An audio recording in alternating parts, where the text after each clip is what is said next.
Hello, je recommence cette vidéo une deuxième fois parce que mon nez coulait.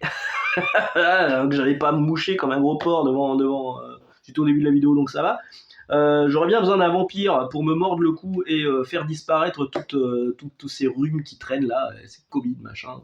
Parce que si vous êtes un vampire, vous guérissez d'à peu près tout à partir du moment où vous buvez du sang frais. Parce que le sujet d'aujourd'hui c'est Nightclub. Nightclub, c'est pas le nom d'une boîte sadomasochiste, pardon, du 62, c'est le nom qu'ont choisi ces trois adolescents qui deviennent vampires, alors plus ou moins par accident, c'est-à-dire qu'en fait, au début, je vais juste vous parler en grosso merdo du premier numéro, et après ça sera développé sur 6 numéros. Ça démarre au début par ces adolescents-là, il y en a un qui décide de devenir célèbre et faire le jackass, devenir célèbre sur YouTube, pour toucher de la YouTube monnaie. C'est pas facile, hein, c'est pas facile. Ou sur TikTok, ou bref. Et donc il décide de faire le jackass, il fait des cascades de casse-cou, et il va littéralement se casser le cou, il va se retrouver à l'hôpital avec une grande chance de devenir tétraplégique. Et là il y a un mec qui débarque, qui va lui mordre le cou et lui expliquer: je t'ai sauvé la vie, tu m'en dois une. Tu vas devenir le soldat de ma future armée de vampires, parce que il y a des trucs qui vont se passer, machin. Et je fais appel aux gens qui sont en grande difficulté dans la vie comme toi, pour leur proposer ça.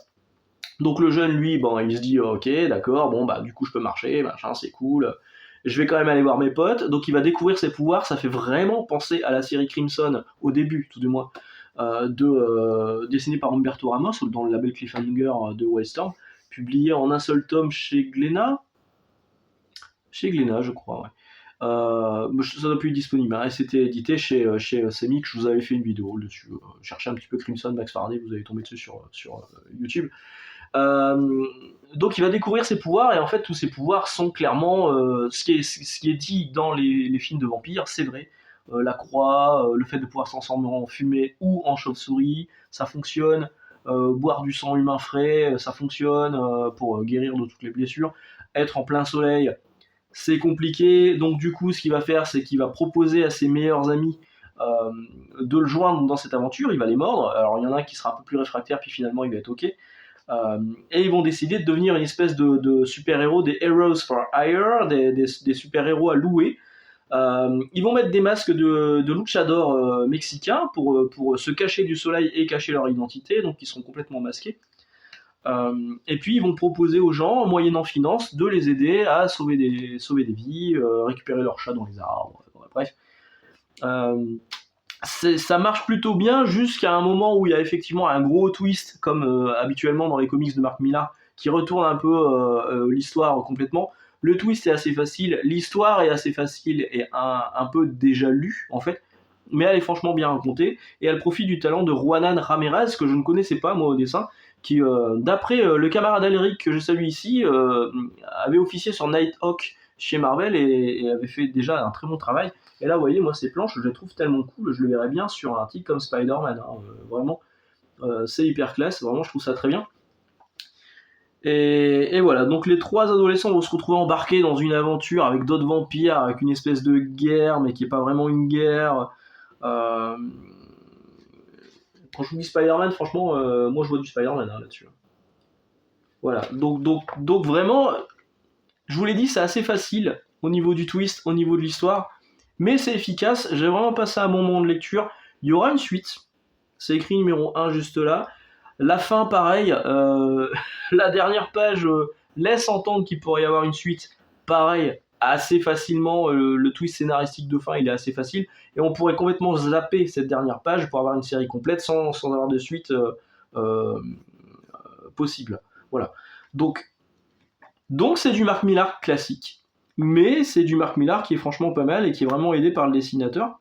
Là, la couverture avec Greg Capullo. Greg Capullo n'a pas vraiment respecté la morphologie des personnages, donc ça c'est le personnage principal, ça c'est l'une de ses amies, c'est son amie, et ça c'est le troisième larron qui normalement est plus gros, hein. Là il l'a pas fait comme ça. Faut dire que les couvertures ont été faites avant l'annonce du dessinateur. Vous voyez, on voit qu'il est plus gros là derrière, avant l'annonce du dessinateur, parce que Mark Millar arrivait juste pitcher le truc. Enfin, il avait lu Crimson ou Nightwalker, une autre série, je sais plus de qui d'ailleurs. Il avait lu ça, il s'est dit tiens, je vais vous proposer ça facilement à Netflix pour en faire une série. Puis il s'est dit finalement, tant qu'à faire, je vais en faire un comics.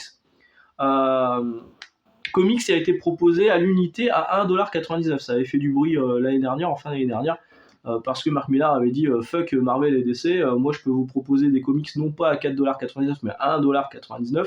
C'est plus le cas. Hein. Il l'a fait sur Night Club, il l'a pas fait sur les derniers titres sortis comme merde, le titre m'échappe. Je vais le retrouver là, comme Big Game, hein. C'est pas le cas, il a pas 1,99$, il me semble. Donc il l'a fait là-dessus. Ce qui fait que les 6 numéros, si vous les achetez en floppy, ça vous revenait à 12$, si les calculs sont bons. Et le TPB, il est proposé à 16,99$. Pour une fois, le trade paperback revient plus cher que les floppy, j'aurais dû le suivre en floppy. Voilà, donc vous le conseillez, oui. Maintenant, quand ça sortira en VF, je ne sais pas, sans doute en début d'année. Je me demande si c'est pas en début d'année chez Panini. Faut voir à quel prix ils vont le proposer, évidemment.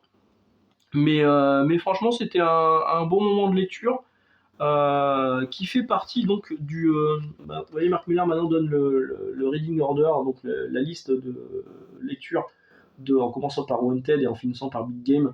Il oublie des trucs entre deux. Hein. Il oublie des trucs entre deux et bon, pour l'instant, je vois pas trop ce que peut amener Night Club dans l'univers du Millarverse. Mais voilà. Donc pour l'instant, la série Netflix, elle est pas encore en développement. Le comics est sorti, mais la série Netflix n'est pas encore en développement. Mais ça peut donner une série qui va être plutôt sympathique. En tout cas, moi j'ai bien aimé la lecture. Je vais vous le recommander. En tout cas, quand ça sortira en VF, vous pourrez éventuellement essayer. Encore une fois, tu dépendras du prix. Tout dépendra de la traduction de chez Panini. Je vais vous laisser là. Excellente journée, excellente lecture. Si vous l'avez lu, dites-moi ce que vous en avez pensé. J'aime bien les trucs qui sont sortis là. Millar takes the best of both vampires and super-héros. Donc Millar prend le meilleur des super-héros des vampires et met ça dans une histoire qui est plutôt satisfaisante, un vrai bonheur de comics, signé Lotusland Comics. Jamais entendu parler de ce site. Pareil, 5 étoiles sur Lice Movie Films et 5 étoiles sur comiccon.com. Voilà, moi personnellement je ne connais pas ces sites. Voilà, reste plus qu'à se dire à jeudi. Jeudi, on parlera un petit peu de Batman. On parlera beaucoup de Batman en fait sur le second tome de Dark City. Et on va parler aussi un petit peu de certains titres de Band Day que j'ai plutôt apprécié. Ciao, ciao!